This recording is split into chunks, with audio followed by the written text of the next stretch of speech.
Chers collègues, aujourd'hui je suis ici pour vous demander une chose simple.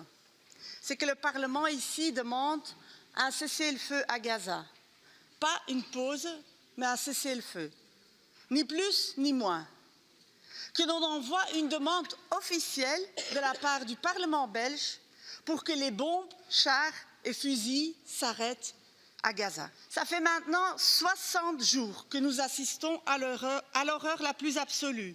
Ça fait 60 jours qu'Israël continue de perpétrer ses massacres et son nettoyage ethnique du peuple palestinien en toute impunité. Depuis le 7 octobre, on dénombre 16 000 Palestiniens tués à Gaza. 70% sont des femmes et des enfants.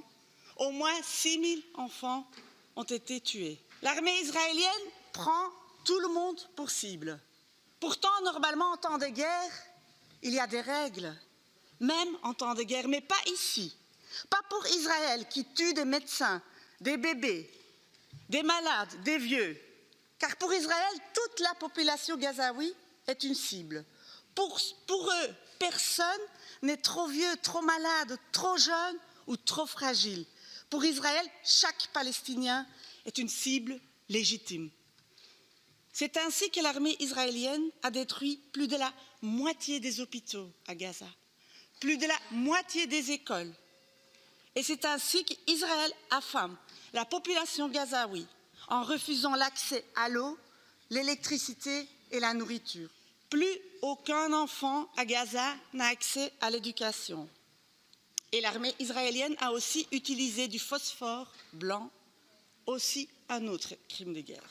L'armée israélienne a aussi déjà tué 60 journalistes.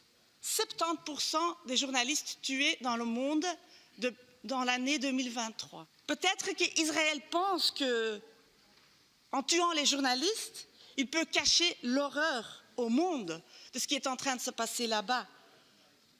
Mais elle n'y arrivera pas. L'armée israélienne tue aussi en Cisjordanie.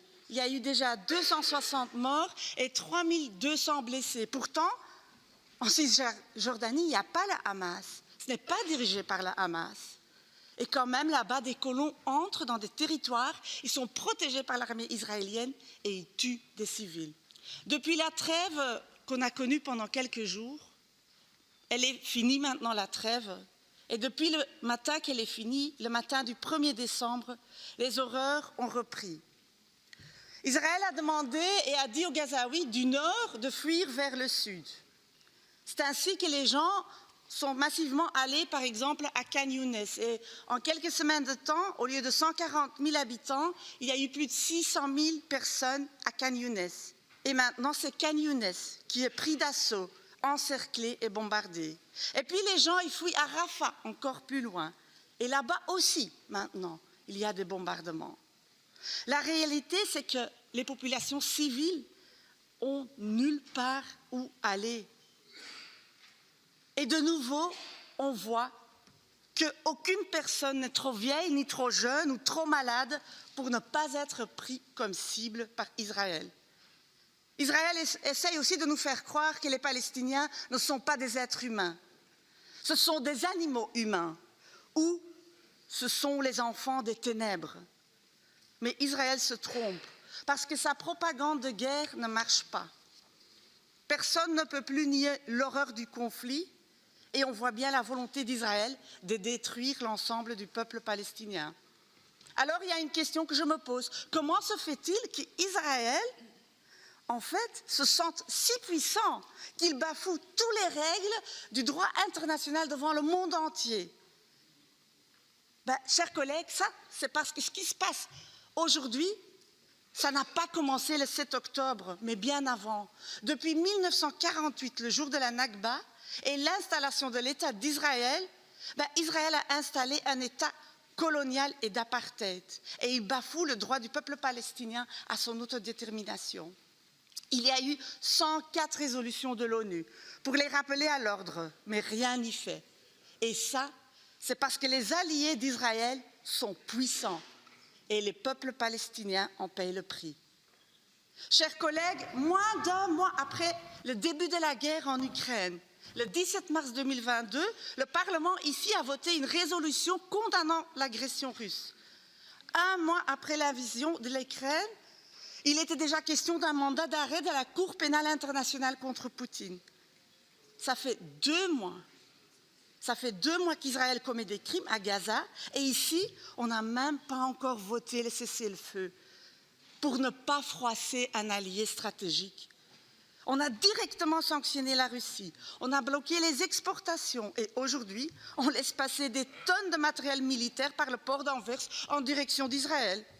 Chers collègues, ce 2 poids 2 mesures, c'est inacceptable.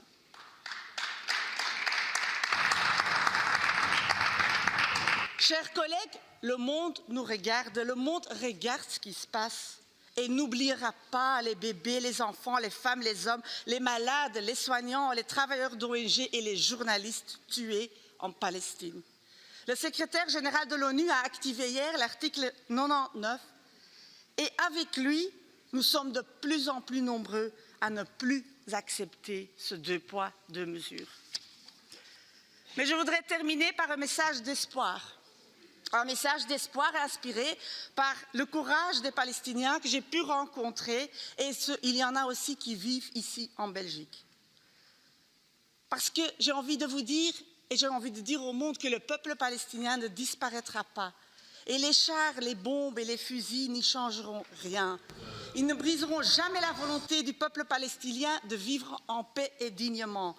Et chaque jour dans le monde entier, dans le nord et le sud, le soutien au peuple palestinien grandit. Et tout comme le peuple en Afrique du Sud, Madame la Présidente, oui.